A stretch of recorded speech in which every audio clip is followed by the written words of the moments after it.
2000లో వాజ్పేయి గారు ప్రధానమంత్రిగా ఉన్నప్పుడు జీఎస్టీ తీసుకురావాలని ఆలోచన చేశారు.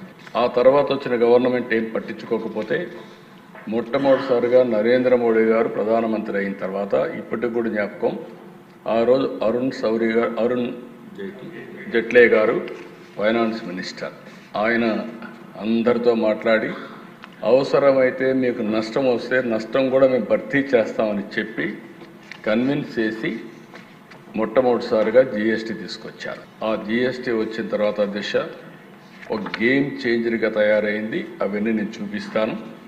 ఈరోజు నెక్స్ట్ రిఫార్మ్ జీఎస్టీ రెండో రిఫార్మ్ తీసుకొచ్చారు. ఇది మీరు ఒకసారి చూస్తే నాకు ఏమాత్రం అనుమానం లేదు. నేను ఎప్పుడు కూడా రిఫార్మ్ అంటే నేను ముందుంటాను. అది నా జీవితంలో ఇప్పుడే కాదు, మొట్టమొదటి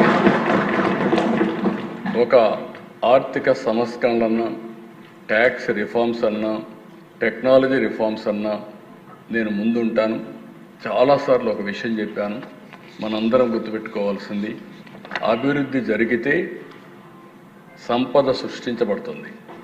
సంపద సృష్టిస్తే ప్రభుత్వానికి ఆదాయం వస్తుంది. ఆదాయం వస్తే ఆ ఆదాయంతో సంక్షేమం మళ్ళీ అభివృద్ధి చేయడానికి అవకాశాలు వస్తాయి.